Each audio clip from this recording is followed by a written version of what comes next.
Before I start my makeup look, I first moisturise my skin with Skin Doctor's Instant Facelift, which gives me a nice, fresh, hydrated and glowy look. I next go in with my favourite Bobbi Brown foundation stick in 7.5 Warm Almond. These sticks are marvellous, you can apply as much or as little as you want. Using a kabuki brush, I buff the foundation all over my face, starting with the cheeks, under the chin and the forehead and my nose. These foundation sticks are a staple in many makeup artists' kits. They even come in a small compact size and have a retouch tube for when you're on the go. Perfect! After my foundation is done, I use my Supernatural Concealer by Kevyn Aucoin. I'm using Deep EC08, which has a yellow undertone. I love these wand concealers because they don't crack, crease or budge. Using a small blending sponge, I dab the concealer under my eyes, making sure that it is fully blended. I then dab some of the concealer just above my brows, on my forehead, on my chin and just above my jawline. This process of contouring gives my face ultra dimension, brightening it in areas where the light would naturally hit my face and ultimately giving me that 3D versus flat effect. I've also got quite a round face, so applying the concealer to these areas really gives that structured effect. I finally add a touch of concealer to the centre of my nose and dab to a perfect blend. Using Charlotte Tilbury's Magic Away Liquid Concealer in number 13, coupled with a small angled brow brush, I dab the product on the back of my hand. I then apply the concealer under my brow bone, starting at the front of my brow and working the concealer across and then downwards. Do the same on the other brow. Using my Spectrum small blending brush, I brush away any hard lines of the concealer towards the sockets. Repeat the same steps on the other brow until blended to perfection. Next, I use my favourite eyebrow pencil called Stud by MAC Cosmetics. I always start from the inner corner of the brows and continue swiping the colour across towards the end of the brows. I love this pencil because it has an even consistency and a nice pointy tip. Speaking of tips, always go for a slightly lighter colour pencil or brow shadow to the hair on your head, as it looks so much more complimentary rather than having really dark brows. Stud is a black brown, which is the perfect shade for me.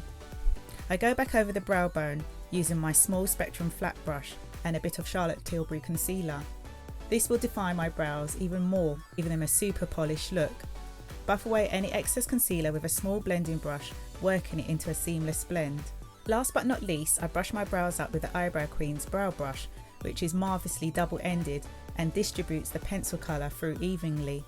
I finish the look with some brow fix. You can't beat the Eyebrow Queen's Brow Fix Serum, which comes in a cute bottle and glass applicator. Using the brow brush and a droplet of serum, I brush the liquid through my brows in an upward stroke.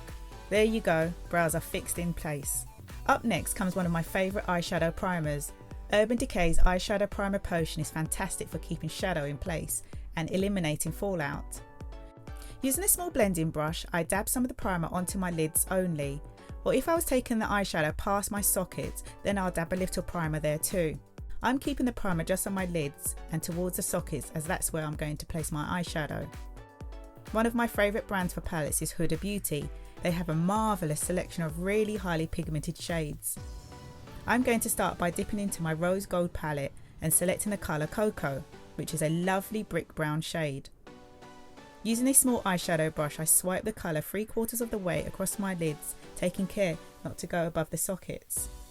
I then dip into a Raven Flat matte black shade called Black Truffle, and using a small detailed brush, I swipe the colour on the lash line and outer corners of my lids and towards my sockets in a V shape.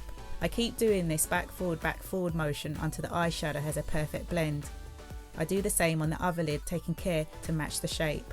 With a blending brush, I soften the black eyeshadow to erase any harsh lines and to give myself the illusion of a sexy, sultry look.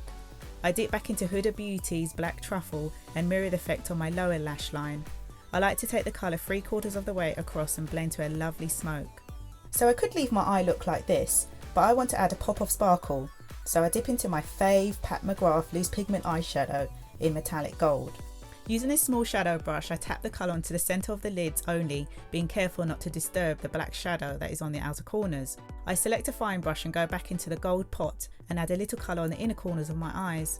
By doing this, it really opens my eyes up and creates a lovely pop of colour. To give my eyes that extra drama, I'm going to use my favourite black kohl pencil by MAC called Feline. It's a really great black which looks amazing against my skin tone.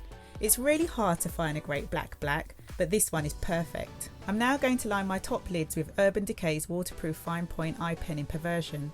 This gives me that sexy cat-like almond shaped eye that I'm after. Next up, I'm going to curl my lashes with Kevyn Aucoin's lash curlers. I then select one of my favourite lash brands, Agnes Dos Santos Light and Fluttery Lashes in Pretty Day. I always use Tweezerman tweezers when applying lashes, coupled with one of the best quick drying lash glues on the market, Duo's Brush On White Clear Tone Glue. I carefully fix my falsies onto the upper lash line using the liquid liner I applied as a guide. To finish the eye look, I brush my favourite trusted Spectrum Black Mascara in Dark Matter to the root of my upper lashes to seal them with the falsies. Be careful not to take the mascara all the way to the end of the lashes, as this will ruin the shape. I always like to do my bottom lashes too, as it gives me a pretty dolly-like effect. Using Fenty Beauty's Matchstick and Espresso, I swipe the bulleted tube just under my cheekbones, starting from the top of the ears towards the centre of the lips, then across the temples and towards the hairline.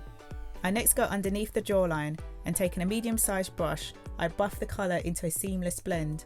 You can always use a kabuki brush to do this, but I want this contoured effect to appear softer.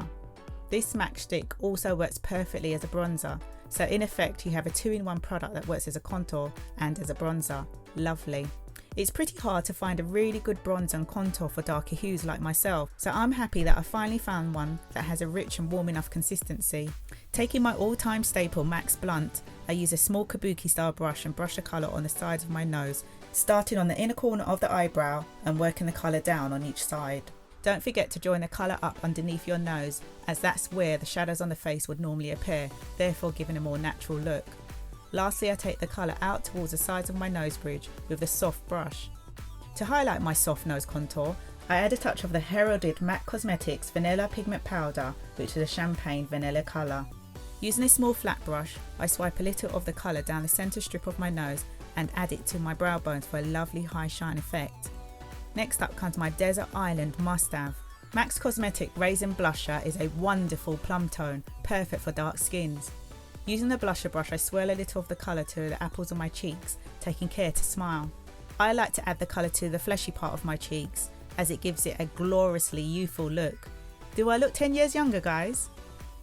Okay, so this lip balm isn't cheap, but it's amazing. By Terry's Rose Lip Balm smells glorious and makes your lips feel wonderfully supple and moisturised and very kissable. I'm going to show you 2 lip looks I love, a nude and a deep plum look. For the first one, I'm going to use MAC's Chestnut Lip Liner, which is a warm chocolate shade. I start at the Cupid's bow and work the colour across the top lip, and then fill in the sides of the lower lip and join up at the centre. Pressing my lips together helps to evenly distribute and soften the colour across the top and bottom lip. With a lip brush, I swipe a rich dark shade called Double Fudge by MAC over my entire lip area. I could have left the colour like this, but I'm after a more fleshy effect, so I apply MAC's Honey Love Beigey Nude lip colour to the centre of my lips and press them together a few times. For my next lip look, I start by applying MAC's Current Lip Liner across the lips. This shade is a deep red wine hue. Using Pat McGrath Venom 2 lipstick, which is a rich blackcurrant red, I brush the colour across my bottom and top lip, making sure I fill in any gaps, and I smooth out any harsh lines. Don't forget to fill in the fleshy centre of your lips with the lip colour. Wine lip done, and I'm loving it. MAC's Gold Deposit Mineralised Skin Finish should be in every makeup artist kit, especially for when they are working with darker skin tones. This golden orange highlighter is perfect to add a touch of high shine to cheekbones. You can even add it to the centre of the nose and brow bones, but I've decided to keep it just on my cheekbone area. I always have a shiny forehead and sides of nose, so I like to dab a bit of my trusted Laura Mercier translucent loose setting powder in medium deep. Thank God they finally came out with a shade for darker skin tones. Phew!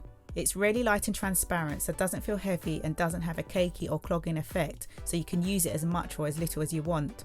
I like to finish off the setting process by dabbing on a bit of Huda Beauty's Easy Bake Loose Baking and Setting Powder in Kunafa. It has a great yellow undertone that really brightens the under area of your eyes. You only need a tiny touch for an instant effect. I'm almost done, but before I hit the door, I always give myself a lovely spritz of Urban Decay's All Nighter Makeup Setting Spray, which really sets my makeup in place. Voila! My hero makeup products look is complete.